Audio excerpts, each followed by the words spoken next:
मेहनत का फल। एक गांव में दो दोस्त रहते थे। एक का नाम मोहन और दूसरे का नाम सोहन था। दोनों में बहुत ही गहरी मित्रता थी। मोहन बहुत ही धार्मिक व्यक्ति था। वह हमेशा भगवान की भक्ति में लीन रहता था, जबकि सोहन बहुत ज़्यादा मेहनती था। एक बार दोनों ने एक बीघा जमीन लेकर उसमें फसल उगाने के बारे में सोचा, जिसके बाद वह एक अच्छा सा घर बनाना चाहते थे। इसके बाद दोनों दोस्तों ने खेत खरीद लिया। सोहन दिन रात खेत में मेहनत करता और मोहन मंदिर में बैठकर फसल अच्छी होने के लिए भगवान से प्रार्थना किया करता। इसी तरह से समय बीतता गया और कुछ दिन बाद फसल पक गई। फसल पकने के बाद उसकी कटाई करने, उसे बाजार में जाकर बेच दिया। इसके बाद इन्हें अच्छा पैसा मिला। इस पर सोहन ने कहा कि इसमें से मेरा ज़्यादा हिस्सा है, क्योंकि मैंने दिन रात एक करके खेत को खाद पानी देकर फसल उगाई है।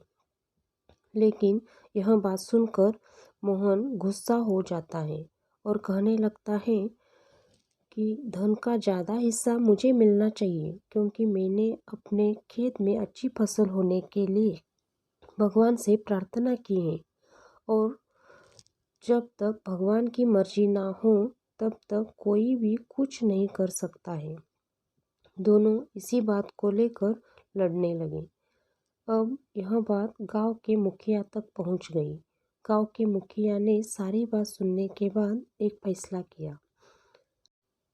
मुखिया ने दोनों दोस्तों को चावल की एक एक बोरी दी, जिसमें चावल के बीच छोटे छोटे कंकड़ मिले हुए थे।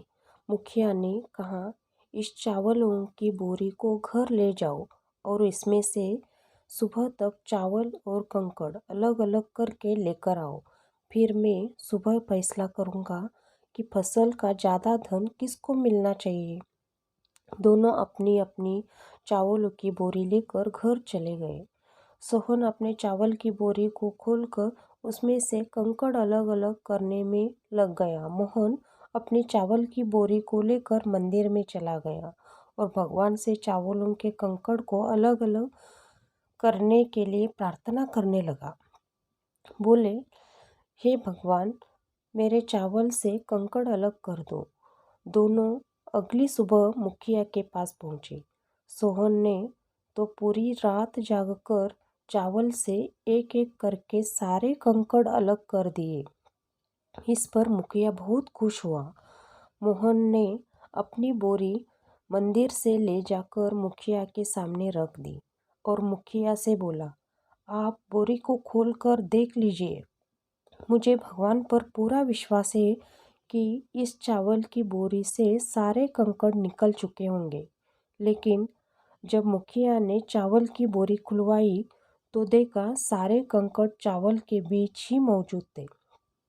मुखिया ने मोहन को समझाते हुए कहा कि भगवान भी हमारी मदद तभी करते जब हम अपनी तरफ से मेहनत करते हैं। यह बात समझाते हुए मुखिया ने फसल का ज़्यादा धन सोहन को दे दिया। इसके बाद से मोहन भी सोहन के साथ खेत में मन लगाकर मेहनत करने लगा। यह इस बार इनके खेत में और भी ज़्यादा अच्छी फसल हुई। ये कहानी हमें सिखाती है कि हमें कभी भी पूरी तरह से भगवान के भरोसे पर नहीं बैठना चाहिए, क्योंकि भगवान भी हमारी सहायता तभी करते हैं जब हम अपनी तरफ से मेहनत करते हैं। ये कहानी अच्छी लगी है तो चैनल को ज़रूर सब्सक्राइब करिए।